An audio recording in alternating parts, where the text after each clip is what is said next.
Ugh. Every time I think I'm out, they pull me back in. Cue music. Oh no, I don't have any music. Morning, everybody. Christopher here. Or it is morning at the time of this recording, and my coffee is still absorbing, which is why this is actually take 2 of this video. So I want to review this article here. This came out a while back, and I've had the tab open on my computer for a while because I keep meaning to make a video on it. And I keep not getting around to it because I've had a lot going on. But finally, I was like, okay, I've got to do a quick video. I don't have time to set up in the garage like I normally do. I'm taking notes for another video, which I think kind of this will tie into, but I want to make that video. I'm taking my time with that video. And that video is the difference between art and propaganda and how it is important to know the difference for your business, especially if you're in the filmmaking business. But, geez. I think the Alien 3 is kind of where things started in terms of franchises going south. And I don't just mean that in terms of it was the first. It's kind of the exemplary attitude that has tanked so many franchises since. But we'll get into that. But first of all, let's see. Where do we begin? So I hate to be the Wikipedia scholar, but Wikipedia actually in this case gives you a pretty good definitive answer of what nihilism is. And nihilism refers to a number of different views in philosophy, all of which express some form of philosophical pessimism. Different forms of nihilism hold variously that human values are baseless. Baseless. Values are baseless. That's my first problem right there. That life is meaningless, that knowledge is impossible, or that some set of entities does not exist. Yeah, what you see and perceive isn't even real. That's another thing about nihilism that I disagree with. So just on this first sentence here, knowledge is impossible. Life is meaningless. Some set of entities does not exist. Essentially, it's putting you in a position of everything you know and value is worthless, meaningless, is wrong. It's putting you in a position where you can't argue with anything. And it's kind of, in my mind, it's the same attitude that allows an abusive spouse to tell their victim, oh, well, it's your fault that I'm hitting you. You know, don't tell me it's wrong that I'm hitting you. Your life is meaningless. You don't know anything. Anyway, so let's go on. Most commonly, nihilism refers to existential nihilism, according to which life is believed to be without objective meaning, purpose, or intrinsic values. So this is how, again, this is how a lot of people convince you to give up things of value to you. They come in and they say what you hold as valuable is in fact not valuable, including yourself, your own autonomy, and therefore you should listen to me. And then you have cult leaders and dictators. Moral nihilism asserts that nothing is morally right or wrong. This is an interesting thing here because essentially there's no objective meaning, yet they can tell you objectively that there's no right or wrong. But they'll kind of, I kind of messed that up. I kind of just saying that. Forgive me here for a second, but nihilists will often try and claim moral high ground over you. using this lack of meaning or intrinsic value. Again, you have no value. The things you hold dear have no value, yet they'll hold this moral high ground over you until you confront them on a fallacy in their moral high ground, and which they'll come back at you and say, there's no right or wrong. Among others, nihilism may also take the form of epistemological nihilism. Blech. Tackle big words with coffee not absorbing in. According to which knowledge is impossible, and a number of metaphysical forms of nihilism which assert that composite objects do not exist. Yes, this idea that you can be a brain floating in a jar just being given the illusion that you're interacting with objects, except there's no proof of that either, but we can pretty much assert that these things exist, unless you want to think it's just you floating in a jar and everyone around you is an illusion, and things like dying when you fall off a cliff are an illusion, or jumping and not defying gravity is an illusion.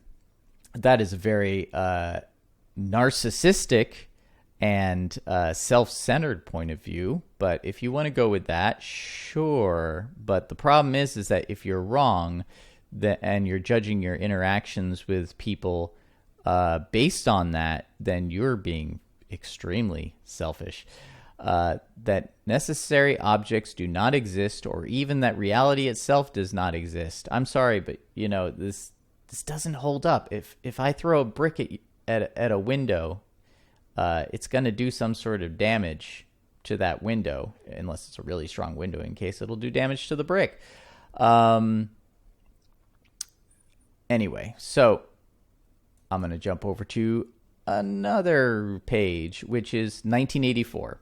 1984 is essentially, you can say it's a book about a lot of different things. In my mind, it's just kind of a book about what could possibly happen if nihilists run things. And read the book. I've read it like 5 or 6 times. So a lot of these quotes mean a little bit more to me because I have the context for them.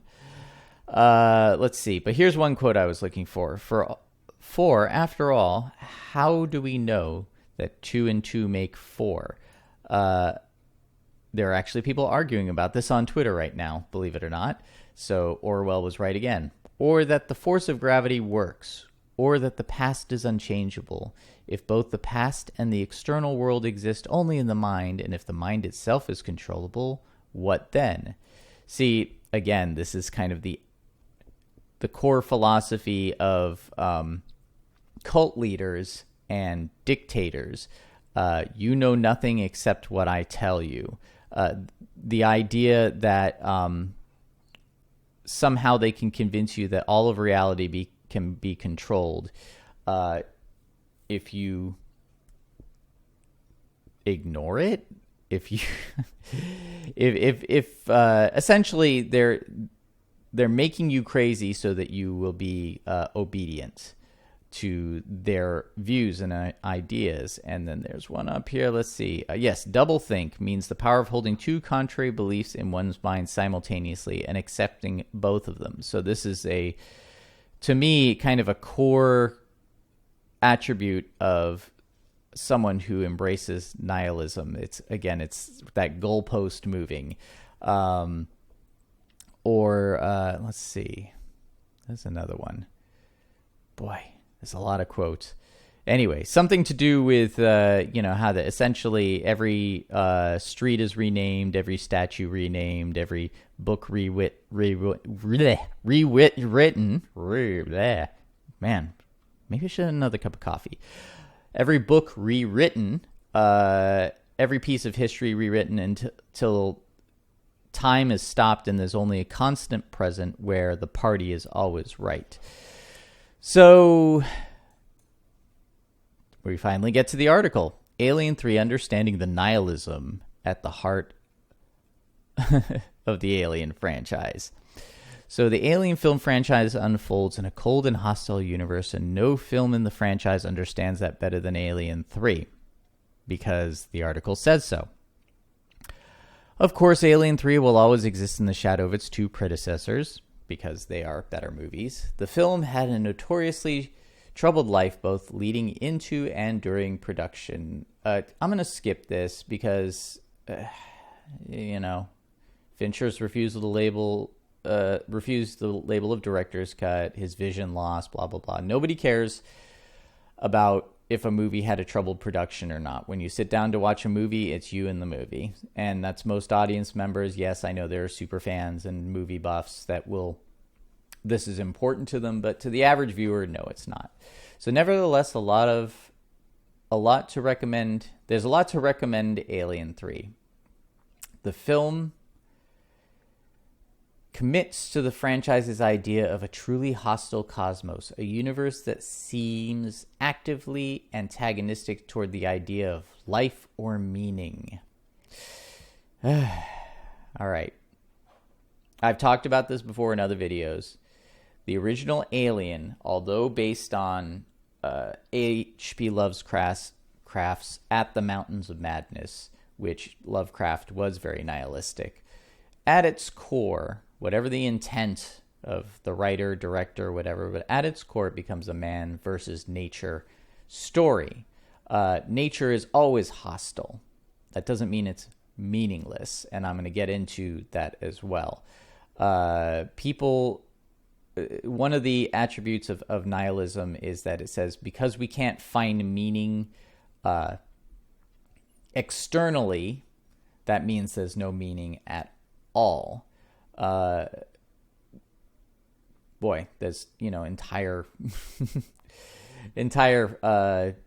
lives dedicated to unpacking that. So philosophically, it's a surprisingly bleak studio blockbuster. Yes, it is bleak. It takes the cynicism of the original Alien film and runs with it, offering a world in which self-nullification becomes the only true exercise of agency. Ugh. Man. The only agency you have is to kill yourself. The only value you have is in your agency. I don't know. This essentially, again, nihilism, nullifying anything of value so that you accept anything that someone else brings to you. It's maddening. It drives me insane. First of all, I don't believe, let's see, what is it? The cynicism of the original Alien film. I wouldn't call the original Alien film cynical. It's just kind of daily life. If you're cynical about daily life, I suppose you could find cynicism in the movie. But yeah, if you're at your job, and you don't like your job, that's being cynical. I don't know. I wouldn't even say these people didn't like their job. They were just tired. They were on their way home. They were looking forward to being home. You have the guys on the lower deck doing the mechanic thing where, it's like a lot of mechanics. They underpromise and maybe try and overdeliver, and they complain about it and they want more money, like you find in real life. Sure. But what's cynical about it? Is it cynical because Ripley had some faith in the company or some faith in standard procedure? It does kind of bear out that if they would have followed standard procedure, they probably would have made it home all right. Maybe minus one person. But just because life is dangerous, and going out into the world is dangerous, it doesn't automatically mean that it's cynical or that it's meaningless. So, yeah. This is obvious from the opening few minutes. Alien 3 begins with a firm rejection of the warmth and humanism that director James Cameron had injected into the franchise with Aliens. Of course, Cameron's approach to Aliens was itself a rejection of, or interrogation of some of the core themes of the original Alien. This is what good sequels tend to do, after all. Yeah, James Cameron took an idea and created a bit of a counter argument to some of it. I would say the idea is this. You go out into the world, it hurts you because the world is dangerous. You learn from it, and you come back and you try and win. That's what life is. Or as Stallone said in one of his Rocky movies, life isn't about seeing how hard you can hit. It's about seeing how many times you can get hit and keep getting back up. My Stallone. Paraphrasing anyway. Good sequels. There's a lot of hyperlinks here. Good sequels tend to do. What is that? If I right-click that, what's going on here? Oh. Okay,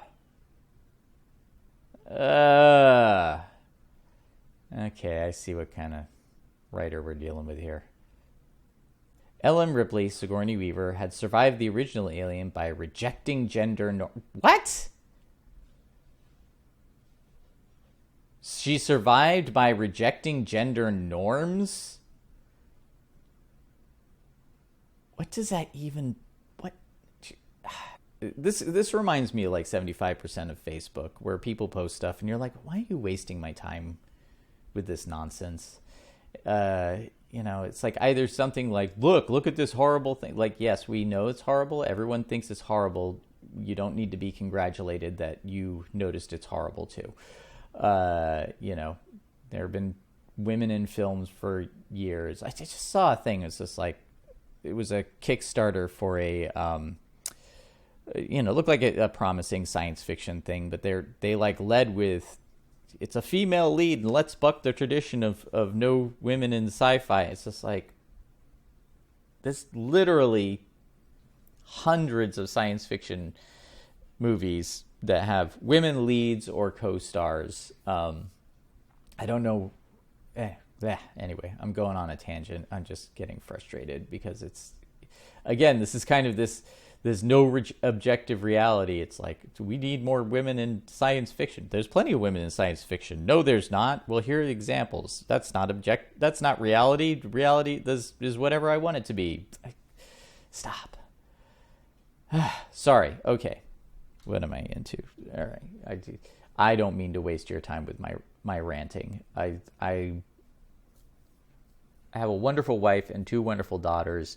They're fully capable women. They're intelligent. They're going to do fine in life. If they were on a space mission and an alien attacked, I'm sure that they would survive just fine without going, I reject your gender norms, alien.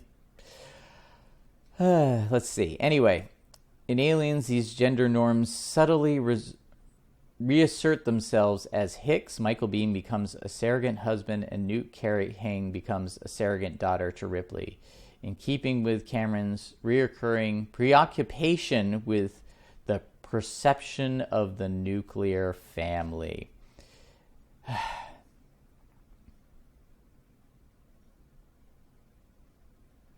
Okay. This idea of the preoccupation with the preservation of the nuclear family. This term, the nuclear family, okay, is, it's just families. Families are nothing new. They are important. They are important for the development of the child, to have a father and a mother. I know people don't like to hear that, but it's true. If you do not have a father to boys who can initiate rough and tumble play and among other things, that helps the development of a young brain. If you don't have the nurture of a mother there's an imbalance, and it makes it harder for a child to grow up in a healthy way. Families procreate. Families keep society going. To be preoccupied with that, what does that mean? You want to tell a story about that? What an actual family unit, is and why it's important and why people behave that way, and you want to put that family unit in a situation that's hostile, that makes for interesting storytelling. This is something that nihilism seems to really hate, is the idea that you get results with a family. You get a certain kind of result, and it's healthy, and it keeps society going, and there's really no way around that. And nihilism, again, it tries to find all these weird ways around things. Like, it wants to shake things up, turn things into things that they're not. And there are unconventional ways to do that, but it seems that nihilism tends to want to attack the idea of a family, and I just don't agree with it. So anyway, Aliens is a fairy tale. Yes, family is a fairy tale, I guess. Cameron bookended the film with shots of Ripley in hypersleep so as to evoke Sleeping Beauty. I mean, if you want to perceive it that way, fine. I believe that there's plenty of symbolism in movies. I'm not quite sure what Sleeping Beauty has to do with anything. There is a sense of progression to Ripley's arc. At the start, she has lost her ship and crew and spent 57 years in hypersleep. The extended cut reveals that she had a daughter who died 2 years before Ripley was found. At the end, Ripley has found a new family for herself. Yes, that's the arc. Essentially, is the alien took something from her in the first movie, and Aliens is about reclaiming that thing. Essentially, asserting, where is it? Asserting true exercise of agency. That's what agency is. You get hurt, you learn from it, and you make decisions to reclaim some of yourself, reclaim your values. The family was something of value to her, external value, and it gave her fulfillment internally. It gave her meaning. It gave her life value. Nihilism, meaningless. Let's see. Nihilistic values, moral, the absence of value. You are valueless. What you love, what you have claimed, what you've created for yourself is valueless. Therefore, Alien 3 immediately rips that away from Ripley. Yes, what you hold dear has no value. Therefore, we are justified in taking it away from you. Boy, what is it? Almost 24 minutes, and I really get to the point. This is at the core of nihilism. Again, like I said, I'll repeat it. What you hold dear has no value. Therefore, we are justified in taking it away from you. The opening scenes reveal that an alien facehugger stowed away in the craft, and it killed both Hicks and Newt. Now, I have nothing against the alien facehugger stowing away. It's one logical way to pursue the franchise. Even if it had played out differently, a stowaway facehugger to me would have felt like a lazy plot device. I would have much rather have seen kind of a jump into the future and maybe a different call to action. Maybe a little more in the realm of Prometheus, where, again, somebody comes to Ripley and says, hey, we're finding more of this stuff and we know how dangerous it is. This whole, again, the corporate thing, corporations bad theme, that can evolve too. That's one of the things about Aliens that I kind of thought actually was done kind of well. It wasn't actually the corporation, even though the corporation kind of treated her crappy. It wasn't the corporation going for the alien this time. It was one guy. It was, and that's something that, in reality we all have to deal with. There are societal structures built, and a lot of times it's not the society it's bad. It's just a points of corruption within it that cause things to go south. Usually those points of corruption are nihilistic people. This was a controversial decision, to say the least. Fan letters to Starlog describe it as a thoroughly offensive and useless exercise for a plot line. Cameron himself described it as a huge slap in the face to the fans. It is no small irony that Cameron would subsequently sign off on the murder of a major character in Terminator Dark Fate. Oh, by the way, spoilers, yes, they killed John Connor in Dark Fate. So let's dive into this paragraph a little bit. Let's go for the first part. Let's see. Thoroughly offensive and useless exercise for a plot line. Yes. I would say people were thoroughly offended because they did love Newton Hicks, and they shared Ripley's values at this point in time. When you take them away in such a fashion, you're immediately telling the audience, we don't share your values. As a matter of fact, we more than don't share them. We despise your values, and we think less of you for holding them. This is what the thoroughly offensive part is. And in terms of a useless excuse for a plot line, yeah, I kind of have to agree with that as well. It doesn't bring it, again, Alien 3 actually kind of takes away a lot of things that gave the franchise itself value. And this is what I think the whole article is not understanding. The Alien franchise matters to people. The fact that Ripley survived matters to people, that she was resourceful, that they rooted for her, and that she reclaimed a little bit of what she lost in the second movie. And the fact that in the third movie, she would also work to preserve that. And you may say to yourself, well, real life isn't like that. You could lose everything in a heartbeat on any given day, and that's just what life is like. Yes, that's true. Doesn't mean we don't fight to preserve that, and that we don't live every day to embrace and value it. And not only that, we're not talking about real life. We're talking about a storyline, a story arc. This obliterates the story arc that was progressing, and in exchange, we don't get anything. They say, well, we wanted to return to the horror of the first movie. Well, Alien 3 wasn't overly scary.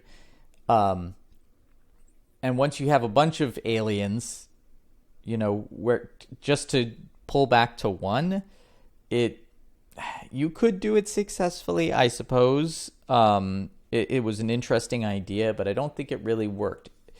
The interesting dynamic characters of aliens, you didn't really get interesting dynamic characters in Alien 3. It didn't give us anything in exchange. Again, the assembly cut, people talk about the assembly cut. I'm sorry, I just find it boring. It doesn't add anything. Anyway, here we go. So Alien 3 doesn't just kill off Hicks and Newt, it rubs the audience's face in that grim and nihilistic perspective. That's like if you lose a toy, or let's say some mean kid hides one of your toys, and you get it back. And that kid, the kid says, well, why do you want to get the toy back? You're just going to lose it again, or eventually it's going to break. And you go, yeah, but I got the toy back. And then the bully breaks the toy. Goes, see, I told you it was going to break. It's like, yeah, but you broke it. You broke it just to prove it was going to break. The film features an extended sequence in which Ripley subjects both herself and the audience to a graphic and invasive autopsy of Newt. The theatrical cut floats one of the cardinal rules of audience empathy by having the facehugger infect an adorable and beloved dog. So, it's like you're congratulating yourself in breaking the toy to prove that toys break at some point. Yeah. I actually think the death of a child is worse than the adorable and beloved dog that we see for 2 seconds. I don't know, man. I don't know. This isn't just punkish rebellion against a beloved predecessor. Oh, stop. I actually knew real punks from the punk rock scene, and I get so tired. We're being punk rock, rebellious. You know, it's like a corporate freaking catchphrase at this point. You know, like people. Yeah. Alien 3 is entirely internally consistent in its worldview. Not hard. And so it's like, I don't know why I bother cleaning up. Just gets messy again. Over the first half of the film, Ripley comes to empathize with Jonathan Clemens, Charles Dance, perhaps the most sympathetic of the inmates on the prison world on which she finds herself. I did another video about this. Everyone talks like, oh, Alien 3 has great character developments. It's like, no, people just sit and tell their mopey backstories before dying. He did have potential to be an interesting character and make the story interesting, but in a wry flip of a stroke, trope, please edit your sentences. These are tongue twisters. He dies almost as soon as she sleeps with him. Oh, look, they reversed expectations. Alien 3 finds Ripley. No, wait. Okay, I'm gonna back up on that. Yes. Okay, so that was a big point when you see interviews and behind the scenes stuff. The movie's scary because you never know who's gonna die. Well, no, it just kind of it didn't work, and this kind of started the trend of reversing expectations. I'm not gonna lie here. I grew up as a teenager in the 90s. I didn't actually find the 90s that stimulating. Everything was kind of, angsty music that was, essentially trying to justify their boredom. These people are kind of like singing about why life isn't the way they want it to be and lamenting it without actually taking any real action. And so, yeah, anyway, the thing here that really kind of bothers me is this started to bleed into other franchises. We're going to reverse expectations. It ruined the Star Wars franchise. It ruined the Terminator franchise. It just, and these are movies that really franchises that should have stopped a long time ago. It's better to leave them alone. In my mind, it's Alien and Aliens, and then Aliens versus Predator, which is just a fun, schlocky movie that doesn't require you to take it seriously. That's like a different universe. And then everything else is just kind of bleh. Anyway, Alien 3 finds Ripley crash landing on a prison colony populated by the dregs of humanity. Because they tell us so. Yeah, they behave badly, but it's just a bunch of bald people. You can't tell them apart. The film initially offers a grim view of both the inmates and the staff, with Ripley barely surviving an attempted sexual assault in a scene that, like, why? It never comes back. There's never any bearing on that again. It's like, now I've got to work with these people. Awkward. However, the film slowly suggests that rehabilitation is possible for some of the inmates. Leonard Dillon, Charles S. Dutton, has found religion, and through that, redemption. That's so overacted. There are moments in which Alien 3 seems to lean towards a more conventionally upbeat blockbuster structure. Really? Maybe the narrative of Aliens will repeat themselves. Narratives of Aliens will repeat... tongue twister. Maybe the narrative of Aliens will repeat themselves. Maybe Ripley will develop a meaningful emotional connection with Clemens, and maybe Dillon will prove that hope can flourish in the grim industrial hellscape. Maybe humanity can take root in the most unlikely places. The extended assembly cut even features a false moment of triumph when Ripley and Dillon coordinate the inmates to set a trap for the creature managing to seal it in one of the vaults. In the world of Alien 3, the possibility of a happy ending is the worst sort of torment. Not for nothing did the film juxtapose Dylan's eulogy for Newt with the birth of the monster. Again. Well, first of all, you know when they trap the creature in the vault in the director's cut, halfway through the movie, that there's still a whole other half of the movie to get through. Whole half. So you know it's going to escape. So no big surprise there.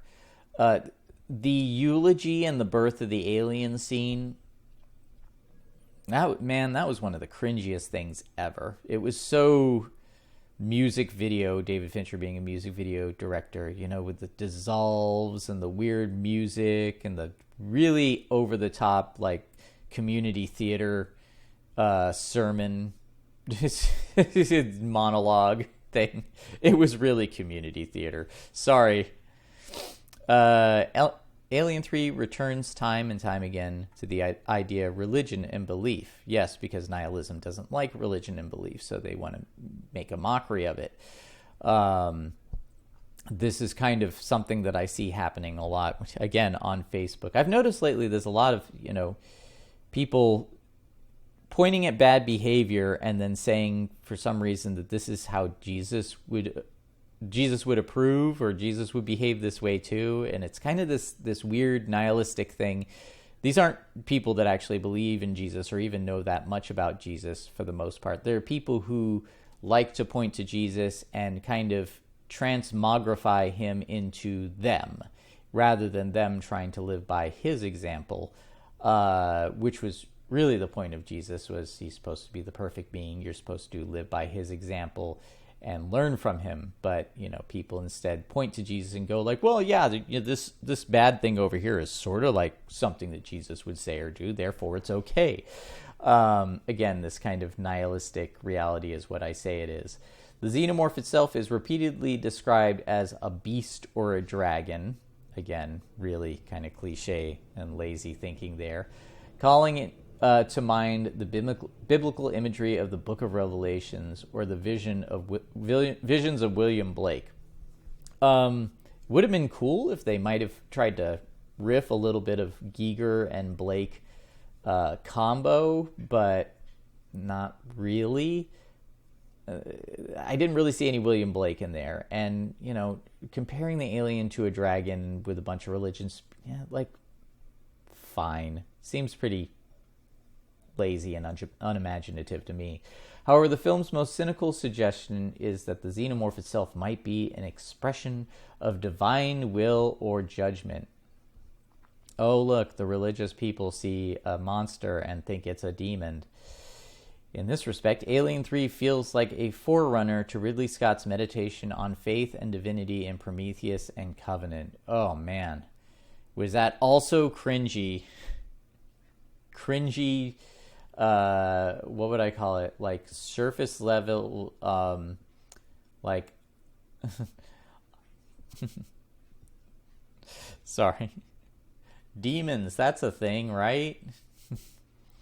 Oh, look, the aliens, like, Jesus as an alien, that's a thing, right? Chariots of the God. Oh, so lazy. Like, it's those most surface level, basic interpretation of a religion. I mean, I'm not a Christian, but I've read a lot of Christian texts, and I've never gotten through the entire Bible, but I have read large portions of the Bible, and I have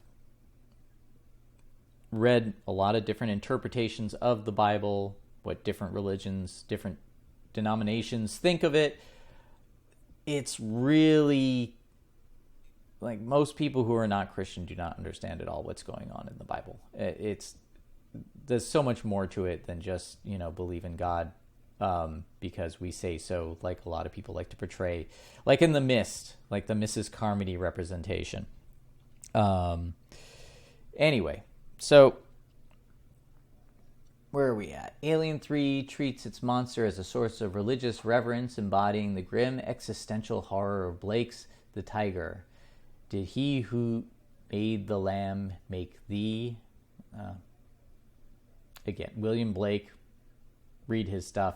It's brilliant. I think this kind of, we're reaching for connections here.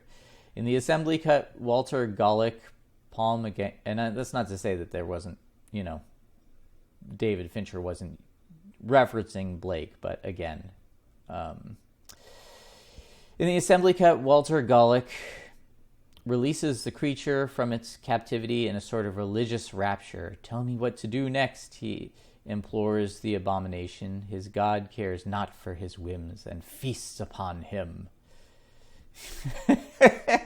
Sorry, I just love how he tries to shift his sentence structure to make it sound like it's coming from some religious text. His God cares not for his whims and feasts upon him. Well, yeah, again, this is this very, Golich was insane, and this is very look at the crazy religious person thinking he's doing God's will, and then he gets eaten. I'm sorry, you're patting yourself on the back for something that's already a cliche.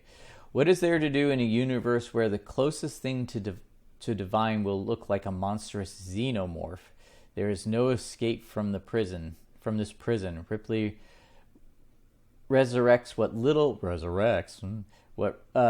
remains of her reliable android bishop, Lance Henriksen, but he also only has one request for her. Disconnect me, he pleads, acknowledging that he could never fully be himself again. I'd rather be nothing.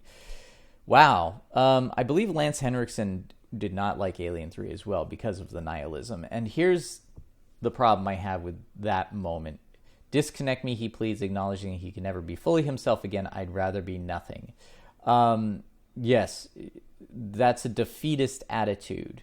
That's like saying if you lose a leg or an arm, you're just I'm just going to kill myself now because I'd rather be nothing. If I can't be the best or the top of the line, I'll never be top of the line again. And that you no longer even have any value there, so your only act of autonomy again is to be nothing. It's an exercise in demonstrating someone accepting that they have no value, and therefore you should also accept that you have no value. It is infuriating. And in a way, it's kind of, saying even this movie you're watching has no value. So why are you bothering with it? The sentiment echoes through Alien 3. The film repeatedly suggests that the only mercy in this cruel universe is the embrace of oblivion. Yes, because everybody's as miserable as you are, and therefore, I don't know. Why isn't then why isn't just killing yourself preferable to watching Alien 3? Sorry. In this eulogy for Newt, Dylan argues that the audience should be glad she has been spared the horror of this existence. Your kids are better off dead. She will never know the hardship and grief for those of us left behind. We commit these bodies to the void with a glad heart. Yes, be glad she's dead, because life is hard, and therefore it's just better to not live it at all. Never mind the fact that hardships in life help you to develop your character and to become a person of value in society. And in the movie Hail Caesar, it was Josh Brolin slapping around George Clooney, and he says, "You have value. The picture has value as long as you bring value to the picture." The difficult things that happen to you in life should be building your character. If you choose to let them beat you down and become a miserable SOB, and then go around telling everyone else that everything is miserable, you are detracting value. You don't see value because you're not contributing value yourself, or you refuse to see value in things. But if you bring value to something, if your experiences help you to overcome challenges, that is value. That makes you valuable to other people, to the things that you endeavor to create and do. And no, they don't last. Everything goes away. But it doesn't mean that while they exist, they don't have value. So, yeah, I'm sorry, but telling people your kids are better off dead than to have struggle is idiotic, and it is psychopathic, and it is what leads people to justify doing things like tearing apart families so they can inject themselves into the family. This is what cults do. Cults tell you that your family has no value, therefore it's okay to abandon them to be part of this cult. And cults are generally nihilistic. That's why you have people like Jim Jones getting people to drink Kool-Aid and die, or you have people like Stalin or Lenin or Adolf Hitler justifying gulags and concentration camps where millions of people are murdered because, hey, better off dead, I guess. This philosophy applies to Ripley herself. For most of the film, Ripley evades and survives the alien monster. It initially looks like the creature is respecting Ripley's narrative role as designated protagonist, what you view as plot armor. But this is just another false hope. Ripley eventually determines that she has been impregnated with the xenomorph queen. She is to play the role of Mary in this grotesque nativity. Yes, the nihilism and cynicism applied to religion, because that's what Mary is essentially a birthing vessel in their mind. That's their surface level knowledge of Mary. This is the twist. Alien 3 seems cynical of itself. By the third film in the franchise, it is clear that Ripley and the alien are intertwined. Ripley will continue to fight the alien as long as the box office returns justify Sigourney Weaver's fees. There is no escaping it. Ripley is trapped in the cycle of repetition and retaliation?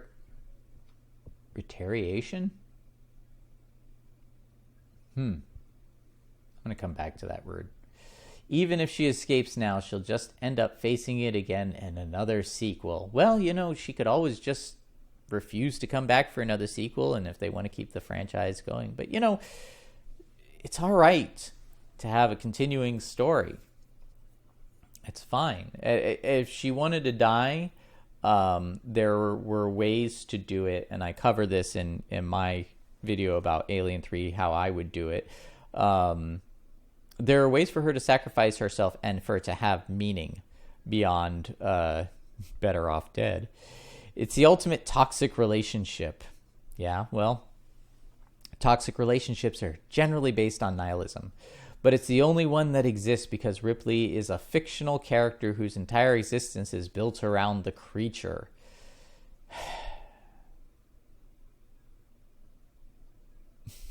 I don't know what to do with these. It's a movie, and the movie has value because the audience believes it has value. And what you're saying is that the audience wanting to see Ripley's story continue, that they themselves are toxic. So take that, audience. The universe is designed and it is the product of a hostile intelligence. What, the writer?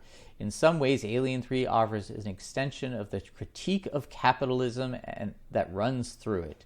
Alien and Aliens applying it to the film franchise. Jeez. Critique of capitalism, yes.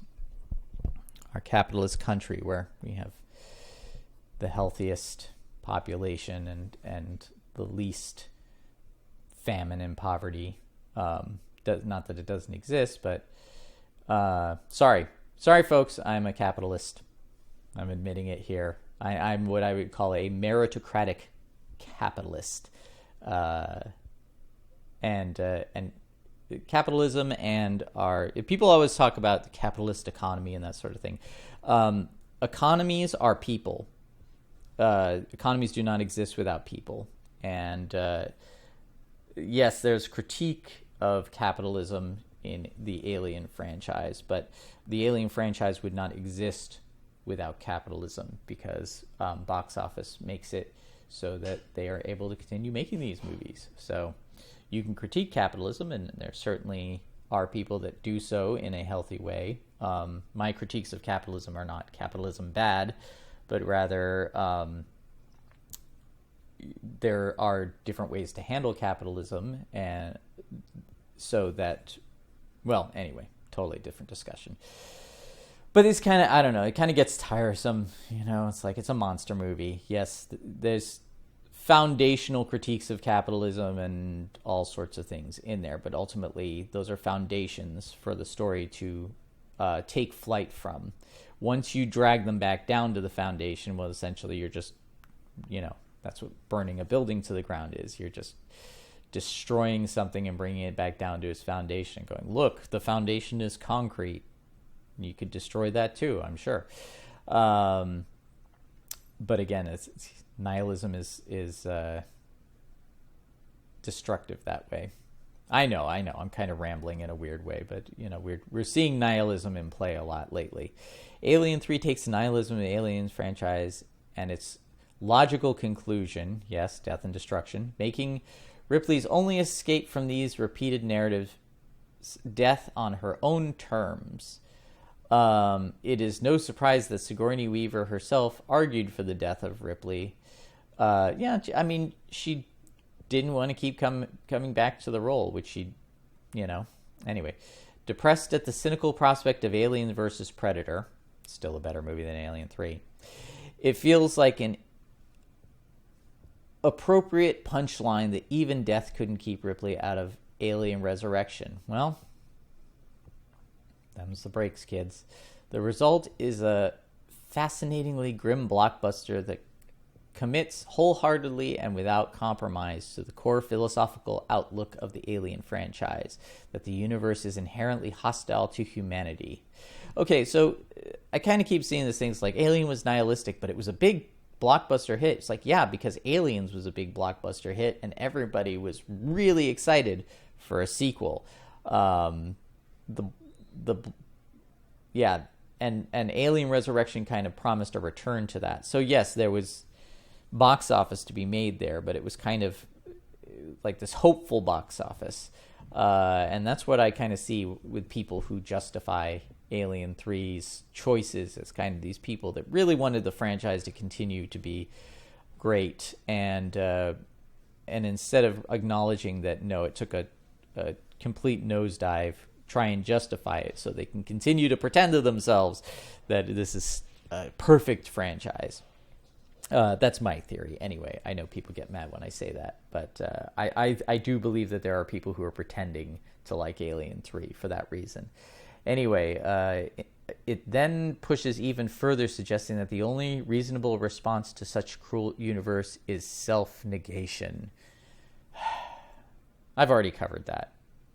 Alien 3 is not simply a nihilistic blockbuster, it's a $50 million blockbuster that argues aggressively for nihilism in the face of a malevolent universe. Yes, things are hard, therefore we should just throw up our hands and say, well, it doesn't mean anything anyway, so why bother? That alone makes it a worthy addition to the Alien franchise. And that is what ruins franchises, folks. Yes, so I really what I think happened here was, the subverting expectation things, I speculate, came from Alan Moore's Swamp Thing, where Len Wein hired Alan Moore to reinvigorate the Swamp Thing franchise by reinventing what Swamp Thing was. And he did a really great job. So people started going like, wow, they really subverted expectations there. So then the Alien franchise did it. Nirvana was popular at the time. It's kind of nihilistic rock. This whiny drug addict with, a good hard rock sound. who then killed himself. And then once free of him, the Foo Fighters were more successful.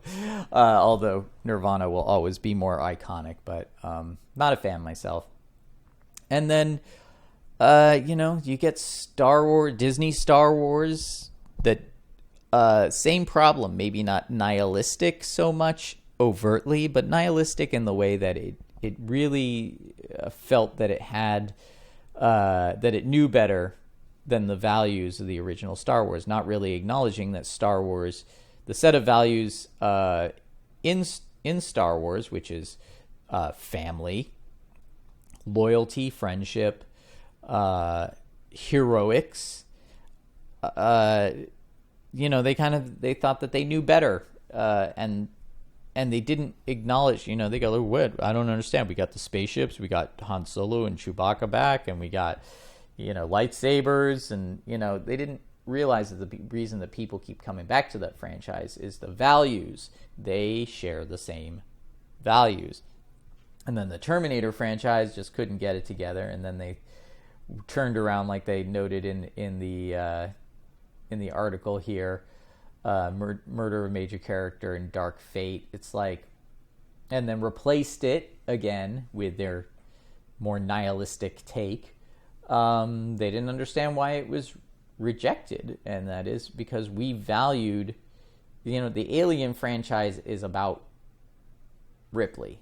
The Terminator franchise is about Sarah Connor and then her son John Connor, born from a family unit, and those are values that count, and John Connor fights for humanity, even though he says it's in our nature to destroy each other. He still sees value in the human race, and the Terminator sees value in the human race by the end of the movie as well, even though he can never be human. I know now why you cry, but it's something I can never do. And so he sacrifices himself because he understands the value of what he's sacrificing himself for. It's not an act of, This is the only act of autonomy, or whatever bull they said this was, self-agency. And Star Trek has certain values that, the latest series don't uphold, and therefore the audience rejects it. Star Trek is not about transporters and the Enterprise and phasers. It's about the values that it holds. So as long as you keep applying nihilism to any franchise that previously presented values, you're going to kill it.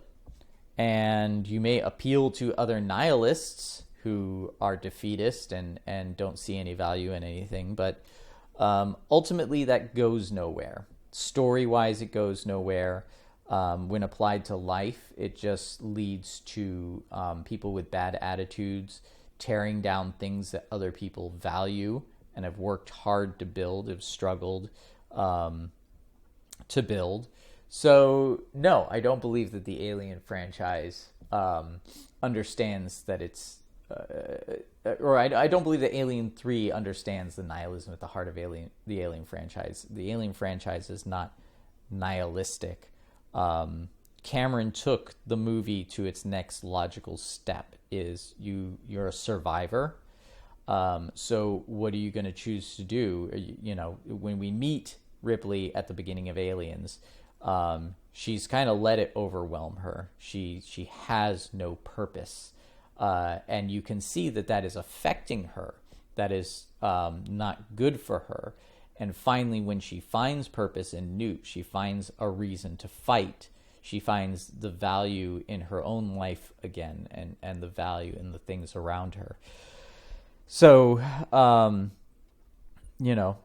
that's what people loved about it.